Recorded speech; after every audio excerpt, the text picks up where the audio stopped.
होता है, बहुत जब अंदर बहुत सारे नए नए न्यूक्लियस बन जाते हैं तो ये क्या होता है, ये अपनी सेल मेम्ब्रेन को रप्चर कर देता है ना। हेलो स्टूडेंट, कैसे हैं आप सब। मैं ज्योति स्वागत करती हूं आप लोग का एक बार फिर से आपके चैनल स्मार्ट अचीवर पर। आज हम बात करने वाले हैं क्लास 10th के एक इम्पॉर्टेंट चैप्टर, क्लास 10th के एक शानदार चैप्टर जो कि है हमारा हाउ डू ऑर्गेनिज्म रिप्रोड्यूस, है ना बेटा। इस चैप्टर का एक लेक्चर इसके पहले हो चुका है तो उसको आप डिस्क्रिप्शन बॉक्स में जाकर देख लीजिएगा। उस चैप्टर का ये आज सेकेंड लेक्चर है। तो हमने जब हमारा फर्स्ट लेक्चर किया था तो उसमें हमने किस किस चीज़ों को डिस्कस किया था, एक बार पहले मैं आपको वो ओवरव्यू दे देती हूँ, उसके बाद इसको बेटा कंटिन्यू करते हैं। हमने लास्ट क्लास में रिप्रोडक्शन क्या होता है, रिप्रोडक्शन की डेफिनेशन हमने पढ़ा था बेटा, रिप्रोडक्शन का इंट्रोडक्शन देखा था। उसके बाद बेटा वेरिएशन क्या होता है ये देखा था, वेरिएशन के क्या अपने फायदे हैं, क्या नुकसान हैं, उन सारी चीज़ों को हमने देखा था। Advantages of variation and disadvantages of variation ये हमने देख लिया था। फिर उसके बाद हमने स्टार्ट किया था टाइप्स ऑफ रिप्रोडक्शन। तो बेटा रिप्रोडक्शन कितने टाइप्स के हो सकते हैं, तो reproduction can be of two types. The first one is sexual reproduction and second one is asexual reproduction। बेटा asexual reproduction हमने लास्ट क्लास में डिस्कस किया था कि सेक्सुअल रिप्रोडक्शन में दो पेरेंट इन्वॉल्व होते हैं, इसलिए ये बाई पेरेंटल होता है। एसेक्सुअल रिप्रोडक्शन में सिर्फ एक ही पेरेंट है तो यूनी पेरेंटल होता है। ओके, तो बेटा हमने एसेक्सुअल रिप्रोडक्शन को आगे स्टार्ट किया था, एसेक्सुअल रिप्रोडक्शन को कंटिन्यू किया था। एसेक्सुअल रिप्रोडक्शन बहुत सारे टाइप्स के हो सकते हैं। Asexual reproduction can be of budding, can be of fission, can be of vegetative propagation, can be of spore formation. तो बेटा बहुत सारे फ्रेगमेंटेशन है, रीजनरेशन है, बहुत सारे हमारे एसेक्सुअल रिप्रोडक्शन हैं। Asexual reproduction mostly unicellular organism में होते हैं, या फिर बेटा अगर मल्टी सेलुलर ऑर्गेनिज्म में भी हो रहा है तो वो ऑर्गेनिज्म बहुत लोअर ऑर्गेनिज्म है, मतलब उसकी जो बॉडी है वो बहुत ज़्यादा कॉम्प्लेक्स डिज़ाइन नहीं होती है। ठीक है, तो हमने लास्ट क्लास में जब एसेक्सुअल रिप्रोडक्शन को स्टार्ट किया तो उसमें हमने सबसे पहले फिजन को पढ़ लिया था। फिजन भी बेटा टू टाइप्स के थे, है ना। फिजन भी क्या थे, टू टाइप्स के थे। फर्स्ट था हमारा बाइनरी फिजन एंड सेकंड था बेटा मल्टीपल फिजन। बाइनरी फिजन में टू डॉटर सेल बनते हैं एंड मल्टीपल फिजन में multiple number of daughter cell बनते हैं। तो आज हम पहले ये देखते हैं कि आज का हमारा टारगेट क्या है। आज हम बेटा बेसिकली एसेक्सुअल रिप्रोडक्शन के टाइप्स को देखेंगे डिटेल में। तो अब स्टार्ट करते हैं कि हमारा आज का हमारा टारगेट क्या है। तो बेटा without wasting the time let's get started. Okay, तो बेटा आज का हमारा टारगेट क्या है, इस आज के सेशन में, आज के क्लास में हम क्या क्या पढ़ेंगे। तो सबसे पहले हम एसेक्सुअल रिप्रोडक्शन, वो हमने लास्ट क्लास में पढ़ लिया है बेटा। टाइप्स ऑफ एसेक्सुअल रिप्रोडक्शन क्या क्या होता है, तो लास्ट क्लास में हमने देखा था टाइप्स ऑफ एसेक्सुअल रिप्रोडक्शन क्या है, जैसे बडिंग है, फिजन है, फ्रेगमेंटेशन है, रीजनरेशन है, स्पोर फॉर्मेशन है, वेजिटेटिव प्रोपेगेशन है, बहुत सारे बेटा एसेक्सुअल रिप्रोडक्शन है। तो आज हम क्या क्या डिस्कस करेंगे, तो सबसे पहले हम फ्रेगमेंटेशन पढ़ेंगे, उसके बाद हम बडिंग, उसके बाद रीजनरेशन एंड लास्ट बेटा हम स्पोर फॉर्मेशन को डिस्कस करेंगे। तो आज जितना हो पाता है उतना हम इस वीडियो में डिस्कस करते हैं। उसके बाद जो टॉपिक हमारा आज नहीं हो पाएगा उसको हम नेक्स्ट क्लास में डिस्कस करेंगे। ओके, चलिए फिर स्टार्ट करते हैं बेटा। ठीक है, तो बेटा थोड़ा सा मैं आपको मल्टीपल फिजन के बारे में बता दूं, क्योंकि लास्ट क्लास में बेटा मल्टीपल फिजन को मैं डिटेल में आपको नहीं समझा पाई थी। बेटा मल्टीपल फिजन में क्या है, multiple fission under unfavourable condition parent organism divides to form many new organism. ठीक है, अनफेवरेबल कंडीशन में पेरेंट सेल क्या होता है, अपने आप को डिवाइड करता है, बहुत सारे नए सेल, बहुत सारे नए डॉटर सेल का फॉर्मेशन करता है। एक चीज बेटा और हमने लास्ट क्लास में पढ़ा था कि जो अमीबा है उसमें बाइनरी फिजन होता है और वो भी इर्रेगुलर बाइनरी फिजन होता है ना। अमीबा में क्या था, इर्रेगुलर बाइनरी फिजन। लेकिन बेटा जो बाइनरी फिजन वहां पर हो रहा था वो फेवरेबल कंडीशन में हो रहा था। जब अमीबा को फेवरेबल कंडीशन नहीं मिलता तो उस टाइम पर भी ये अपने आप को क्या करता है, रिप्रोड्यूस करता है। मतलब अनफेवरेबल कंडीशन में जब अपने आप को रिप्रोड्यूस करता है बेटा, तो वो हो जाता है मल्टीपल फिजन। ठीक है, क्या होता है, multiple fission. Okay, in amoeba multiple fission only occurs under unfavourable condition, सिर्फ अनफेवरेबल कंडीशन में होता है। अब हमारे एनसीईआरटी में जब हम बात करते हैं मल्टीपल फिजन की, तो वो सिर्फ और सिर्फ प्लाज्मोडियम के बारे में हमें बताया गया है। तो हम प्लाज्मोडियम में मल्टीपल फिजन को एक बार देख लेते हैं, उसके बाद हम क्लास स्टार्ट करते हैं बेटा। यहाँ पर देखना मल्टीपल फिजन क्या है। The parent organism develop a thick protective wall और cyst around it with in the cyst. ठीक है, the nucleus divides repeatedly producing many nuclei. यहाँ पर क्या है बेटा, न्यूक्लियस डिवाइड होता है, बहुत सारे अलग अलग न्यूक्लियस बनाता है। After some time, each nucleus gets surrounded by a small amount of cytoplasm। अभी मैं इसको बताऊंगी बेटा, small amount cytoplasm मिल जाते हैं इसको, और ये सारे के सारे न्यूक्लियस जो हैं वो सिस्ट को सिस्ट जो है बेटा वो रप्चर हो जाता है और सारे के सारे न्यूक्लियस जो हैं वो बाहर आ जाते हैं। ठीक है, इसका एग्जाम्पल जैसे कि प्लाज्मोडियम है, प्लाज्मोडियम है हमारा, और बेटा सेकंड क्या है, अमीबा है। अमीबा को हमने बता दिया है। ओके, ये देखो बेटा, सबसे पहले जब हम बात कर रहे होते हैं प्लाज्मोडियम की, तो प्लाज्मोडियम के बारे में एक चीज मैं आपको बताती हूँ। प्लाज्मोडियम जो है वो हमें एक डिजीज करता है, वो हमें एक बीमारी देता है जिसका नाम है मलेरिया। क्या नाम है बेटा, मलेरिया। और इसीलिए हम प्लाज्मोडियम को मलेरियल पैरासाइट बोलते हैं। क्या बोलते हैं, malarial parasite. Okay, parasite. Okay, Plasmodium is also called as malarial parasite, क्योंकि बेटा ये हमें मलेरिया बीमारी देता है, मलेरिया करता है। अब आप बोलोगे मैम मलेरिया तो हमें मॉस्किटो से होता है, मच्छर से होता है, हमने तो आज तक यही सुना था कि जब हमें मच्छर काटता है तो हमें मलेरिया हो जाता है। नहीं बेटा, जो मॉस्किटो है, जो मच्छर है, वो उसका वेक्टर है। ठीक है, मतलब कि जो मच्छर होता है वो बेटा उसको लेकर इधर उधर इधर उधर घूमता रहता है, टहलता रहता है, और एक्चुअल में उसका जो पैथोजन है, मतलब जिसकी वजह से बैक्टीरिया हो रहा है, वो बेटा एक पैरासाइट होता है, प्लाज्मोडियम। ठीक है, तो वो मॉस्किटो क्या है, उस मॉस्किटो का नाम बताओ। ये आपका आज का होमवर्क है बेटा कि आप मुझे मलेरिया जिस मॉस्किटो से होता है आप मुझे उसका नाम बताओगे कमेंट्स बॉक्स में। ओके, चलो तो बेटा प्लाज्मोडियम, ये हमारा प्लाज्मोडियम है। अब यहाँ पर कैसा रिप्रोडक्शन होगा बेटा, मल्टीपल फिजन होगा, है ना। चलो इसको देखते हैं। देखो ये हमारा एक सिंगल सेल है, ये हमारा एक सिंगल सेल प्लाज्मोडियम है बेटा। ये इसका क्या है, सेल मेम्ब्रेन है। ओके, अब मल्टीपल फिजन में क्या होता है, मल्टीपल फिजन में वो जो सेल है, वो जो ऑर्गेनिज्म है, वो अपनी बॉडी के ऊपर एक थिक लेयर बनाता है ना। क्या बनाता है, एक थिक लेयर बनाता है। और बेटा इस थिक लेयर को हम क्या बोलते हैं, इस थिक लेयर को हम बोलते हैं सिस्ट। क्या बोलते हैं बेटा, सिस्ट। तो ये जो थिक लेयर बन रहा है इसको हम क्या बोलते हैं, सिस्ट बोलते हैं। ओके, तो अब इसमें आप यहाँ पर देख पा रहे हो एक सिंगल न्यूक्लियस है। क्या है, एक सिंगल न्यूक्लियस है। अब इसमें बहुत सारे डॉटर न्यूक्लियाई बन जाते हैं, न्यूक्लियस में डिवीजन होता है और बेटा बहुत सारे देखो डॉटर न्यूक्लियाई बन गए।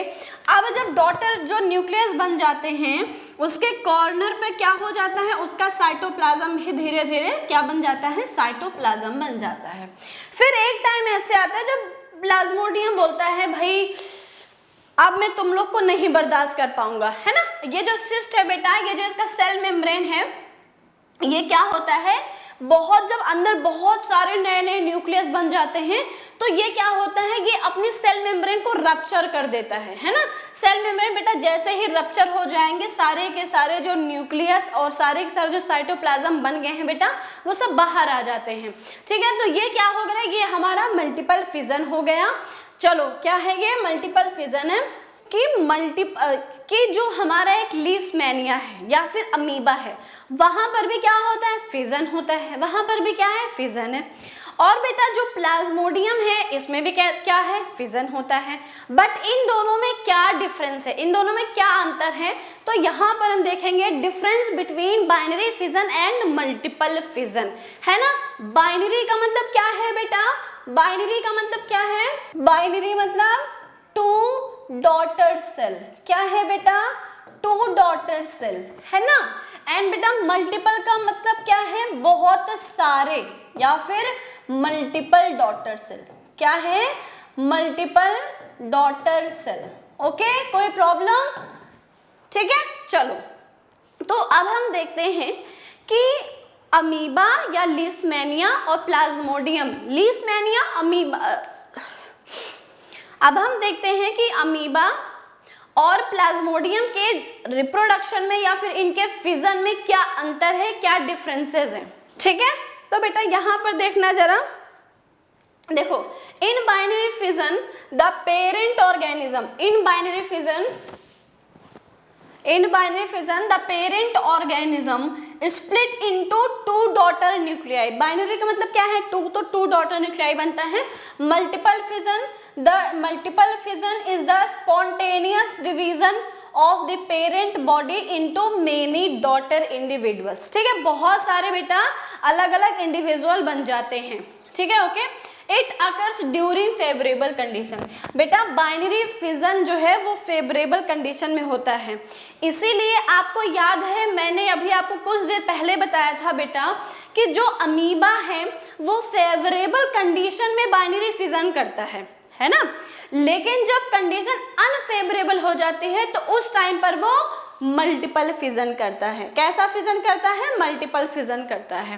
ओके, तो बेटा बाइनरी फिजन फेवरेबल कंडीशन और multiple fission unfavourable condition. Okay, next binary fission, nucleus divides only once during this form of reproduction. देखो बेटा बाइनरी में दो नए डॉटर सेल बनेंगे तो एक न्यूक्लियस डिवाइड होगा, दो नए सेल बना देगा, तो यहाँ पर सिर्फ न्यूक्लियस एक ही बार डिवाइड होता है, दो नए सेल बना देता है। बट यहाँ पर क्या है बेटा, यहाँ पर न्यूक्लियस बहुत सारे नए न्यूक्लियस बनाता है, तो nucleus divides repeatedly to form large number of nuclei, बहुत सारे। Protective covering is not form around the organism. बेटा बाइनरी फिजन में ऑर्गेनिज्म के चारों तरफ या ऑर्गेनिज्म के अराउंड कोई भी प्रोटेक्टिव लेयर या फिर कोई भी सिस्ट नहीं बनता, बट मल्टीपल फिजन में ऑर्गेनिज्म के चारों तरफ एक थिक लेयर बनता है जिसको हम क्या बोलते हैं, सिस्ट बोलते हैं। ओके, नेक्स्ट बेटा इसका एग्जांपल है amoeba and paramecium and Plasmodium, multiple fission के एग्जांपल प्लाज्मोडियम, और बेटा एक काम करो यहाँ पर आप अमीबा भी लिख लो। Okay, amoeba is also the examples of multiple fission. कब करता है, अनफेवरेबल कंडीशन में करता है। Okay, next we will discuss about fragmentation, है ना। अब हम क्या पढ़ेंगे, फ्रेगमेंटेशन। फ्रेगमेंट मतलब बेटा कि छोटे छोटे टुकड़े में, छोटे छोटे पार्ट में टूट जाना, फ्रेगमेंट हो जाना, और फिर उस छोटे छोटे पार्ट से, छोटे छोटे पीस से एक नया इंडिविजुअल, एक नया ऑर्गेनिज्म बन जाए, ये क्या है, फ्रेगमेंटेशन है। तो फ्रेगमेंटेशन हमें कहाँ देखने को मिलता है फ्रेगमेंटेशन हमें देखने को मिलता है बेटा स्पाइरोगाइरा में। कहाँ पर, स्पाइरोगाइरा एक मल्टी सेलुलर एल्गी है।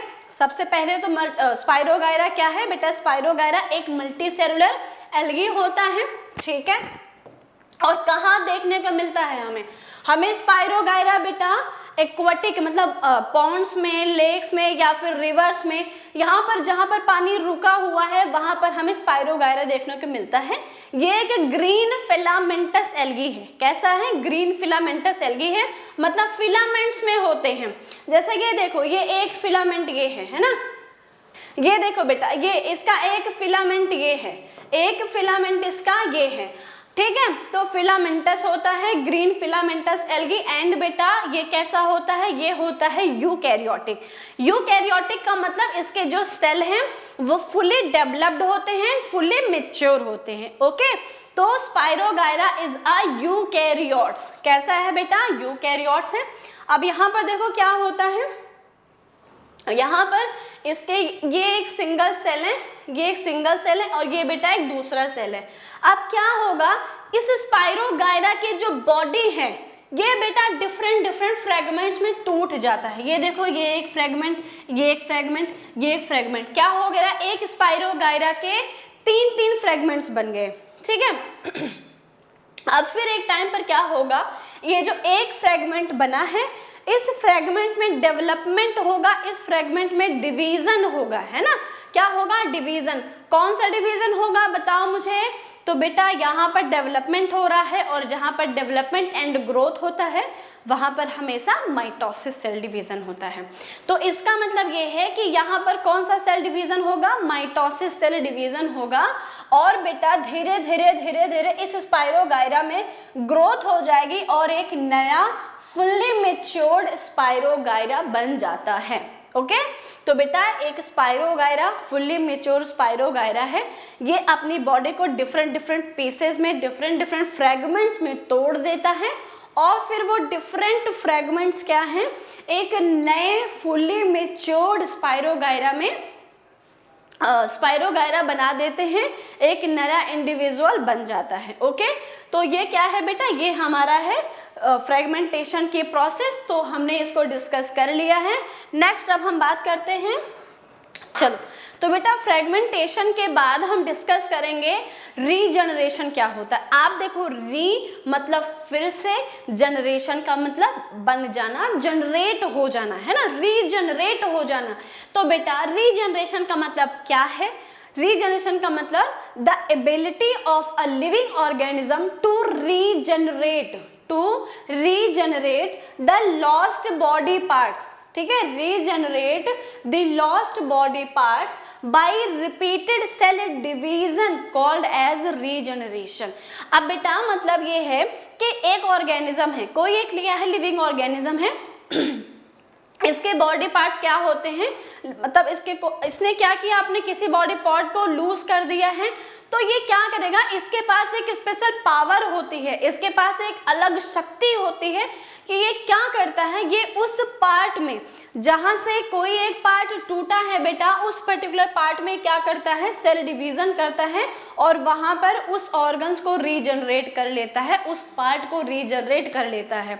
अब इसके एग्जाम्पल क्या है, इसके एग्जाम्पल बेटा हमारा यहाँ पर देख पा रहे हो स्टारफिश है। क्या है, स्टारफिश है। देखो स्टारफिश जिसके बेटा कितने आर्म्स होते हैं, 5 आर्म्स होते हैं, बट यहाँ पर इस बेचारे स्टारफिश के 2 आर्म्स गायब हो गए, इसने अपने 2 आर्म्स को लूज कर दिया है। तो अब ऐसे में क्या होगा, इसको तो भाई टोटल 5 चाहिए ना, तो अब ये क्या करेगा, इस लॉस आर्म्स को यहाँ पर क्या होगा बेटा, यहाँ पर ये फर्दर क्या करेगा, कौन सा डिवीजन करेगा बताओ मुझे, यहाँ पर ये करेगा, यहाँ पर बेटा ये करेगा माइटोसिस डिवीजन। कौन सा डिवीजन करेगा, माइटोसिस डिवीजन करेगा और यहाँ पर 2 नए आर्म्स बन जाएंगे स्टारफिश के। ठीक है, तो स्टारफिश के पास क्या है, स्टारफिश के पास रीजनरेशन की पावर है। तो ये देखो यहाँ पर एक छोटा, मतलब समझ लो आधा स्टारफिश था, यहाँ पर पूरा है ना, क्या है, पूरा है। ओके, अब बेटा हम बात करते हैं लिजर्ड की, है ना, ये हमारे घर में आ जाता है, हम इसको देखना नहीं चाहते पर देखना पड़ता है, क्या करें, है ना, ये भी तो एक ऑर्गेनिज्म बेटा, कहाँ जाएगा बेचारा, कहाँ जाएगा। हाँ चलो, तो बेटा ये क्या है, ये एक लिजर्ड है। इसके जो टेल है ये क्या करता है, अपने कई बार अपने टेल को लॉस्ट कर देता है, टेल इसकी लूज हो जाती है, खत्म हो जाती है। तो ऐसे में इसको क्या चाहिए भाई, इसको टेल तो चाहिए ना, तो ये क्या करेगा बेटा, ये यहाँ इस पर्टिकुलर पार्ट में क्या करेगा, इस पर्टिकुलर पार्ट में माइटोसिस डिवीजन करेगा। क्या करेगा? माइटोसिस डिवीजन करेगा। और बेटा इस माइटोसिस डिवीजन से यहाँ पर क्या होगा? ग्रोथ होगा और एक नई टेल बेचारे की बन जाएगी। क्या होगी? एक नई टेल बन जाएगी। देखो पहले इसके पास टेल था, फिर इसकी टेल निकल गई, टूट गई, फिर एक इसकी नई से टेल बन गई, है ना। कैसे बन गई? इसने क्या किया? इसने रीजनरेशन किया। क्या किया? रीजनरेशन किया। तो बेटा यहाँ पर तो हमने ये पढ़ा कि रीजनरेशन एक ऐसी प्रोसेस है जिसमें अपनी लॉस्ट बॉडी पार्ट को हम रीजनरेट कर लेते हैं। मतलब हम नहीं, मतलब ये, है ना, हम नहीं कर पाते बेटा ऐसे। तो ऐसे में क्या है कि लॉस्ट बॉडी पार्ट को यहाँ पर रीजनरेट हो रहा है। तो क्या यहाँ पर रिप्रोडक्शन हो रहा है? क्या यहाँ पर एक नया इंडिविजुअल बन रहा है? नहीं। तो बेटा तो रिप्रोडक्शन में कैसे आता है? हम रीजनरेशन को रिप्रोडक्शन में कैसे पढ़ते हैं? तो बेटा यहाँ पर नहीं हो रहा है ना, आगे होगा, आगे होगा। ये देखो ये क्या है? ये प्लेनेरिया है ना। क्या है बेटा? प्लेनेरिया। अब इसमें रीजनरेशन की प्रोसेस होगी। क्या होगी? रीजनरेशन की प्रोसेस होगी। ये हमारा प्लेनेरिया, इसने क्या किया? एकदम इसको गुस्सा आ गया। इसने क्या किया? गुस्से में अपनी बॉडी पार्ट को 3-4 पीस में तोड़ दिया, है ना। 3-4 पीस में तोड़ दिया, कट गया। तो अब इसके जो बॉडी पार्ट्स थे, जैसे देखो ये एक फुल्ली मैच्योर क्या था? प्लेनेरिया था। अब इसने क्या किया? अपने आप को 3 पीस में तोड़ दिया, है ना, 3 पीस में। अब इस एक सिंगल पीस से बेटा एक नया प्लेनेरिया बनना स्टार्ट हो गया। इस एक नए पीस से एक नया प्लेनेरिया बनना स्टार्ट हो गया और इससे भी क्या होगा? एक नया प्लेनेरिया बन जाएगा। तो बेटा प्लेनेरिया ने क्या किया? प्लेनेरिया ने अपने बॉडी पार्ट्स को 3 पार्ट में तोड़ दिया, है ना। आई होगी, इसको गुस्सा आ गई होगी बेचारे को, ठीक है। तो उसने क्या किया? अपने आप को तोड़ दिया। और फिर बेटा 3 पार्ट थे, 3 पार्ट जो है वो अलग अलग उसमें डेवलपमेंट होता है, उसमें डिवीजन होता है और फिर उसके बाद वो मैच्योर होके एक नए प्लेनेरिया बना देते हैं। मतलब एक नया इंडिविजुअल बन जाता है। तो बेटा जितने पीसेस में टूटता है उतने नए इंडिविजुअल बन जाते हैं। ओके, चलो नेक्स्ट बेटा। Okay, next we will discuss about the budding, है ना। बडिंग क्या होता है बेटा? देखो पहली बात तो बडिंग एक ऐसी प्रोसेस है जिसमें एक ऑर्गेनिज्म के ऊपर एक छोटा सा आउट ग्रोथ हो जाता है। एक क्या हो जाता है? एक छोटा सा आउट ग्रोथ हो जाता है और उस आउट ग्रोथ में धीरे धीरे डेवलपमेंट होता है, धीरे धीरे डिवीजन होता है, ग्रोथ होता है और वो जो बड है, जो आउट ग्रोथ है, वो मैच्योर हो जाता है, वो बड़ा हो जाता है बेटा, वो सयाना हो जाता है। तो वो अपने मम्मी पापा को टाटा बाय बाय करके बॉडी से डिटैच हो जाता है, अपने पेरेंट बॉडी से क्या हो जाता है? अलग हो जाता है ना। ठीक है, यहाँ पर देखो बेटा अगर हम बात करते हैं बडिंग की, तो बडिंग हम पढ़ेंगे ईस्ट में, ईस्ट जो कि एक यूनिसेलुलर ऑर्गेनिज्म है। और बेटा बडिंग हम पढ़ेंगे कहाँ पर? हाइड्रा में। ठीक है, तो बडिंग हमें 2 ऑर्गेनिज्म में पढ़ना है, जैसे कि हमारी एनसीईआरटी में दिया है। फर्स्ट हम पढ़ेंगे ईस्ट में और सेकंड हम हाइड्रा में पढ़ते हैं। चलो तो अब देखो बेटा, सबसे पहले ईस्ट क्या है? तो ईस्ट का एक साइंटिफिक नेम होता है। क्या होता है? Scientific name Saccharomyces. क्या होता है? सैकेरोमाइसीस सेरिवेशिंग। अब इतना बड़ा मत याद करो, बस सैक्रोमाइसीस समझ लो, ठीक है, ये इसका साइंटिफिक नेम है। ओके, तो अब ईस्ट जो है वो बेटा यूनिसेलुलर। सबसे पहले क्या है बेटा, आप समझ लो कि ईस्ट यूनिसेलुलर होता है। कैसा होता है? यूनिसेलुलर, मतलब सिंगल सेल। कैसा है? Single cell. लेकिन बेटा इसका जो सिंगल सेल होता है ना, वो फुली डेवलप्ड होता है, फुली मैच्योर होता है। तो बेटा जब फुली डेवलप्ड है, फुली मैच्योर है, तो कैसा होगा? यूकैरियोटिक होगा। ठीक है, और बेटा जो हमारा ईस्ट है वो क्या है? वो एक फंजाई है। ईस्ट क्या है बेटा? ईस्ट एक फंजाई होता है। ठीक है, चलो तो अब हम यहाँ पर देखते हैं बडिंग। ये देखो बेटा, ये हमारा एक ईस्ट है। ईस्ट का ये न्यूक्लियस है। ये क्या है? इसका न्यूक्लियस है। अब इस ईस्ट के ऊपर वाले बॉडी पार्ट में क्या होगा बेटा? एक बहुत ही ब्यूटीफुल सा बल्ब लाइक स्ट्रक्चर या बल्ब लाइक आउट ग्रोथ होता है। क्या होता है? बल्ब लाइक आउट ग्रोथ होता है। अब देखो यहाँ पर ये बढ़िया सा, देखो कितना प्यारा लग रहा है, ये क्या हो गया? बढ़िया सा आउट ग्रोथ हो गया। ठीक है, तो अब पहले से जो एक न्यूक्लियस था, उस न्यूक्लियस को हम बोलते हैं मदर न्यूक्लियर। भाई मदर न्यूक्लियर इसलिए बोलेंगे क्योंकि यही न्यूक्लियस आगे जाके डॉटर न्यूक्लियस बनाएगा, है ना। तो यहाँ पर ये न्यूक्लियस क्या है बेटा? ये न्यूक्लियस हमारी मदर न्यूक्लियस है। क्या है? मदर न्यूक्लियस है। अब आगे इसी न्यूक्लियस में डिवीजन हो गया और एक नया न्यूक्लियस बन गया, उसको हमने क्या बोल दिया? Daughter nucleus. ठीक है, चलो डॉटर न्यूक्लियस बन गया। फिर बेटा अब जो हमारा आउट ग्रोथ बना था, जो हमारा बड बना था, ये जो डॉटर न्यूक्लियस है ये उसके पास जाने लगा, ये उसके पास जाने लगा धीरे धीरे। फिर उसके बाद फाइनली वो उसके पास चला गया और बेटा यहाँ पर धीरे धीरे क्या होंगे? साइटोप्लाज्म भी बन जाते हैं। क्या बन जाते हैं? साइटोप्लाज्म का फॉर्मेशन होता है। और जब यहाँ पर साइटोप्लाज्म बनेगा तो एक वैक्यूल भी बन जाएगा। क्या बन जाएगा? वैक्यूल भी बन जाएगा। तो बेटा ये क्या है? ये एक डॉटर ईस्ट बन गई। क्या बन गई? डॉटर ईस्ट बन गई, है ना। चलो तो ये देखो यहाँ पर जो हमारा ईस्ट है, इसकी बॉडी से जो बड था वो क्या हो गया बेटा? वो बाहर निकल गया, वो डिटैच हो गया, है ना। तो इस तरीके से क्या हो गई? बडिंग की प्रोसेस हमारी ईस्ट में हो जाती है। तो ये हमने देख लिया बडिंग क्या है, जब एक ऑर्गेनिज्म की बॉडी पे एक छोटा सा आउट ग्रोथ हो जाता है, बल्ब लाइक आउट ग्रोथ हो जाता है, और उस आउट ग्रोथ में छोटा सा एक न्यूक्लियस बन जाता है, साइटोप्लाज्म बन जाता है, और फिर वो बड जो है वो मैच्योर हो जाता है और अपने पेरेंट बॉडी से अलग हो जाता है, पेरेंट बॉडी से ब्रेक हो जाता है, और फिर उसके बाद एक नया इंडिविजुअल वो बन जाता है। तो ये हमारी बडिंग की प्रोसेस है। अब बेटा बडिंग हमने ईस्ट में पढ़ लिया, ईस्ट एक यूनिसेलुलर था। तो बडिंग जो है वो मल्टी सेलुलर में भी होता है ना। बडिंग की process unicellular and multi cellular दोनों में होता है। तो यहाँ पर हमने यूनिसेलुलर में देख लिया, अब हम देख लेते हैं मल्टी सेलुलर में। बडिंग जो है वो किस में हो रहा है? हाइड्रा में। किस में हो रहा है? हाइड्रा में। अब बेटा हाइड्रा जो है ना वो क्या है? हाइड्रा एक होता है हमारा मल्टी सेलुलर। कैसा होता है बेटा? मल्टी सेलुलर होता है।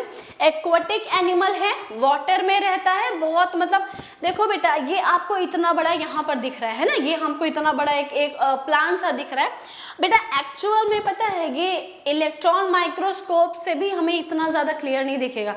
ये बहुत छोटे से मतलब बहुत छोटे ऑर्गेनिजम्स हैं जो वाटर में रहते हैं, पानी में रहते हैं। ठीक है, तो अब देखो ये हमारा क्या है?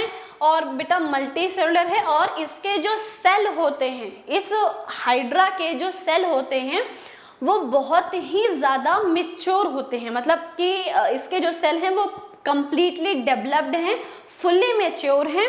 और बेटा जब ये फुल्ली मैच्योर होते हैं तो इसको हम क्या बोलते हैं? यूकैरियोटिक। क्या बोलते हैं?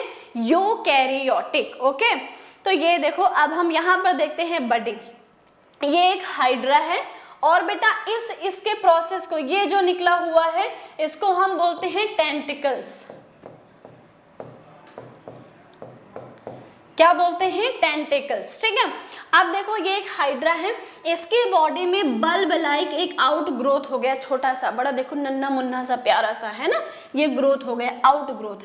अब यहाँ पर देखो वो जो ग्रोथ है उसमें डेवलपमेंट हुआ, उसमें डिवीजन हुआ बेटा, उसमें सेल डिवीजन हुआ, और धीरे धीरे क्या हो गया? वो और बड़ा हो गया।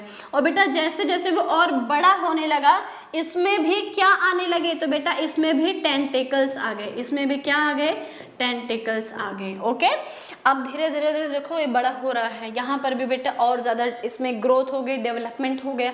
तो धीरे धीरे ये क्या होता है? हाइड्रा मतलब पेरेंट हाइड्रा की बॉडी से देखो पूरी तरीके से जाके बेटा अलग हो गया, डिटैच हो गया, है ना।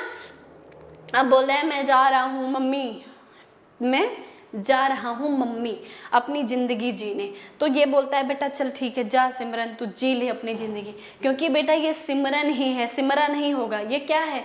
ये सिमरन ही है ना, क्योंकि ये डॉटर अमीबा बनेगी, क्योंकि बेटा हमें पता है कि एक फीमेल ही आगे नेक्स्ट जनरेशन को कैरी ऑन करते हैं, तो इसलिए हम यहाँ पर देखो जो ये हाइड्रा बना है, यही हाइड्रा फ्यूचर में जाके एक नया हाइड्रा बनाएगा, एक नया हाइड्रा बनाएगा बेटा, इसीलिए हम इसको डॉटर हाइड्रा बोलते हैं या फिर डॉटर सेल बोलते हैं। ओके, तो ये क्या है, ये एक हाइड्रा बन गया, अब ये जा रहा है, अब ये अपनी जिंदगी आराम से जिएगा। चलो, ये हमने बडिंग देख लिया, budding unicellular east multicellular hydra.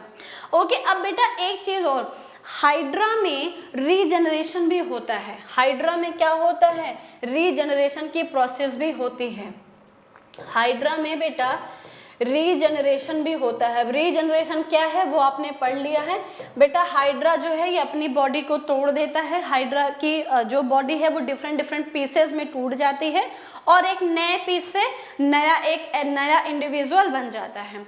Okay, चलो next we will discuss about, अच्छा अब देखो बेटा बडिंग जो है वो भी टू टाइप्स के हो सकते हैं, budding can be of two types, the first one is external, second one is internal. बेटा जो हमारे बड बनते हैं उनकी पोजीशन के आधार पर, उनकी पोजीशन के बेस पर, on the basis of position of buds on the parent body, budding is of two types. Budding दो तरीके के हो सकते हैं, फर्स्ट क्या है बेटा एक्सटर्नल, एक्सटर्नल का मतलब outside, external budding, and second बेटा इंटरनल बडिंग। एक्सटर्नल बडिंग में buds are formed outside the body like yeast and hydra, है ना, yeast and hydra. Okay, and बेटा internal budding, buds are formed inside the body like Spongilla.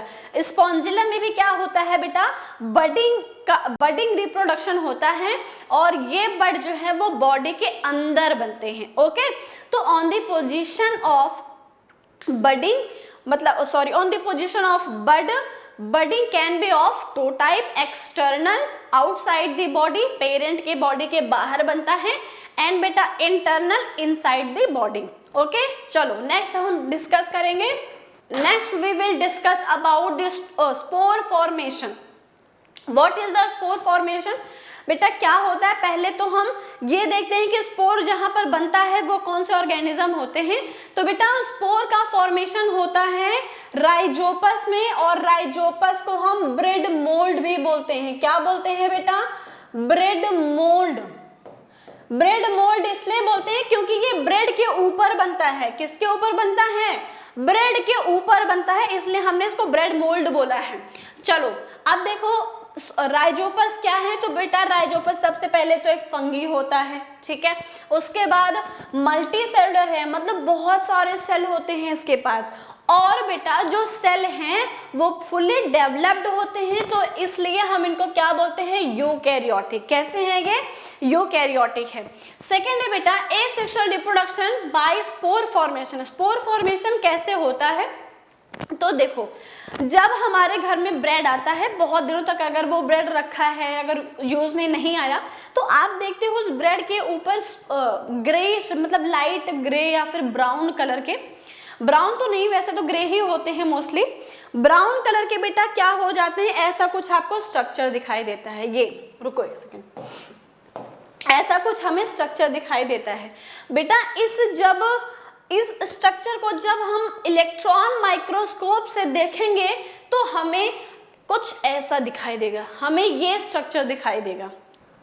बेटा देखो जहां पर जिसके अंदर ये स्पोर बनते हैं, जिस बल्ब के अंदर ये स्ट्रक्चर बनते हैं, उसको हम बोलते हैं स्पोरेंजिया। क्या बोलते हैं? स्पोरेंजिया। और बेटा ये जो आपको फिलामेंटस स्ट्रक्चर दिख रहा है ना, ये जो फिलामेंटस स्ट्रक्चर दिख रहा है, इसको हम बोलते हैं स्पोरेंजियोफोर। ठीक है, स्पोरेंजियोफोर्स। ओके चलो, तो बेटा ये हमारे स्पोर यहाँ पर बन गए हैं। इन द स्पोर, देखो the spore, in spore formation the parent plant produce hundreds of microscopic reproductive units, microscopic reproductive units called spore. बेटा देखो स्पोर जहां पर बनता, ऐसा नहीं कि एक दो स्पोर बनते हैं, बहुत सारे hundreds ऑफ स्पोर बनते हैं, और बेटा इन स्पोर को हम, अब मैंने आपको पहले ही बताया कि बेटा इनको हम ऐसे नहीं देख सकते, इनको हम इलेक्ट्रॉन माइक्रोस्कोप से देखेंगे तब जाकर हमें ये स्पोर दिखाई देते हैं।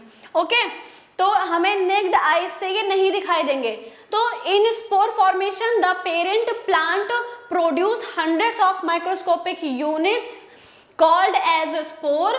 Sporulation is the common reproduction. बेटा ऐसा नहीं कि स्पोर फॉर्मेशन सिर्फ और सिर्फ राइजोपस में होता है या ब्रेड मोल्ड में होता है।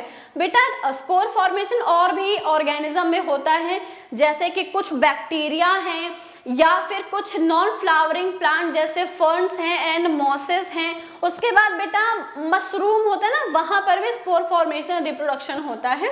तो sporulation is the common reproduction in Rhizopus, मतलब कि ब्रेड मोल्ड, म्यूकर, बेटा ये भी एक फंजाई है, and some bacteria and non flowering plants like mosses and fern. यहाँ पर क्या होता है, स्पोर फॉर्मेशन रिप्रोडक्शन होता है। रिप्रोडक्शन क्या है बेटा, ये जो देखो ये जो स्पोर यहाँ पर बन रहा है, ये जो यहाँ पे बेटा स्पोर बन रहा है, ये आगे जाके बहुत सारे अलग अलग राइजोपस बनाएंगे। ये बेटा एक सिंगल स्पोर एक नया राइजोपस बनाएगा। फिर ये डिफरेंट जितने भी स्पोर बन रहे हैं उतने सारे नए नए राइजोपस बन जाते हैं। तो ये क्या है, ये हमारा एक एसेक्सुअल रिप्रोडक्शन का टाइप है, स्पोर फॉर्मेशन। तो बेटा आज के वीडियो में, आज के क्लास में हम इतना ही पढ़ते हैं। आई होप आपको ये वीडियो अच्छी लगी होगी, आपको ये क्लास अच्छा लगा होगा। अगर आपको ये वीडियो अच्छी लगी तो आप वीडियो को लाइक कीजिएगा, अपने फ्रेंड्स में इसको ज़्यादा से ज़्यादा शेयर कीजिएगा और चैनल को सब्सक्राइब कर दीजिएगा। मिलते हैं नेक्स्ट क्लास में, तब तक के लिए बाय एंड टेक केयर।